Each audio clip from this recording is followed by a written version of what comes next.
ప్రేమకు హద్దులు లేవు, సరిహద్దులు లేవు అంటారు కదా. ఒక కెనడియన్ కంటెంట్ క్రియేటర్ అమ్మాయి కాశీ కూడా సరిగ్గా ఇదే నమ్మింది. ఒక పాకిస్తానీ అబ్బాయిని ప్రేమించింది, పెళ్ళాడింది.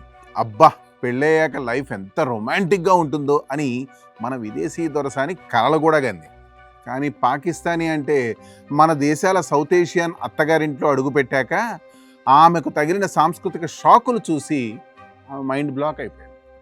ప్రస్తుతం సోషల్ మీడియాలో వైరల్ అవుతున్న ఆ తెల్ల దొరసాని ఫన్నీ గోడు, నవ్వుల రసగుల్లా లాంటి ముచ్చట్లు ఇప్పుడు మీ ముందుకు ఈ వీడియోలో తీసుకొస్తున్నాను.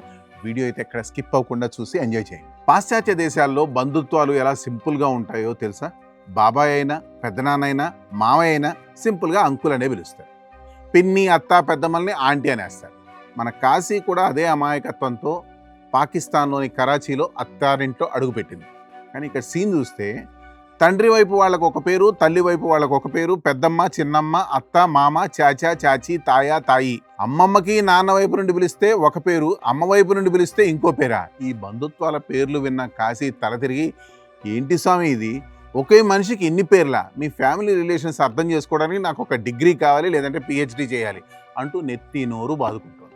కెనడాలో ఉన్నప్పుడు కాశీకి కనీసం వాట్సాప్ అనే యాప్ ఉందనే విషయమే తెలియదట. అంతా హాయిగా ఐ మెసేజ్లు, నార్మల్ చాటింగ్లు చేసుకునేవారట. కానీ పెళ్ళయ్యాక భర్త, అత్తగారు, మామగారు మొదటి రోజే అమ్మ కొడలా ముందు వాట్సాప్ డౌన్లోడ్ చేయి అన్నారట.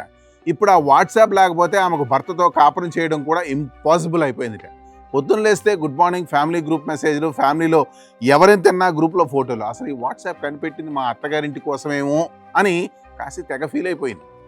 ఇక మన దేశాల మర్యాదలు, భోజనాల గురించి ప్రత్యేకంగా చెప్పాలా? కాశీ వాళ్ళ ఊర్లో ఎవరైనా ఇంటికి వస్తే సింపుల్గా కొంచెం చీజు, బిస్కెట్లు ప్లేట్లో పెట్టి తినండి ప్లీజ్ అంటారట. కానీ ఇక్కడ పాకిస్తానీ అత్తగారింట్లో పొద్దున్నే 8 గంటలకు ఎవరైనా చుట్టాలు ఒక్క ముక్క చెప్పకుండా ఊడిపడినా సరే అప్పటికప్పుడే 5 రకాల మెయిన్ కూరలు, 3 రకాల నంజుళ్ళు, స్వీట్లు టేబుల్ మీద రెడీ అయిపోతాయి. అసలు పొద్దున్నే అన్ని వంటలు ఎలా వండుతారు బాబోయ్? మీ ఇల్లు ఇల్లా లేక 24 గంటలు నడిచే హోటలా అని కాశీ ఆశ్చర్యంతో నోరెళ్ళబెట్టింది. అంతేకాదు, కెనడాలో ఎవరైనా బంధువులు వేరే ఊరు నుండి వస్తే హాయిగా హోటల్లో రూమ్ బుక్ చేసుకుని ఉంటారట. కాశీ కూడా తన పెళ్లికి వచ్చిన చుట్టాల కోసం హోటల్ బుక్ చేద్దాం అనుకుంది. అంతే, అటువైపు నుండి భర్త ఫ్యామిలీ అంతా షాక్. ఏంటి, చుట్టాలు హోటల్లో ఉంటారా? మా ఇంట్లో స్థలం లేదా? మమ్మల్ని అవమానిస్తావా అంటూ పెద్ద గొడవ అయిపోయింది.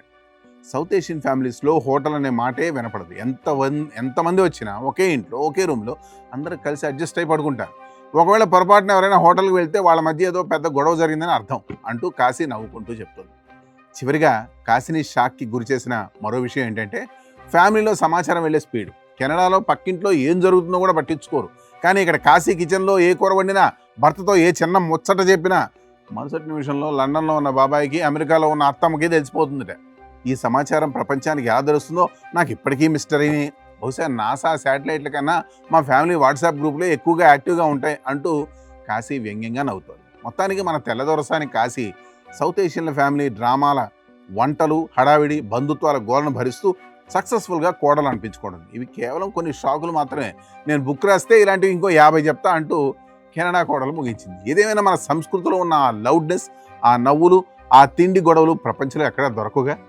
ఈ స్టోరీపై మీ కామెంట్స్ తెలియజేయండి. That's all for today. This is Harikrishna signing off for Sakshi exclusive.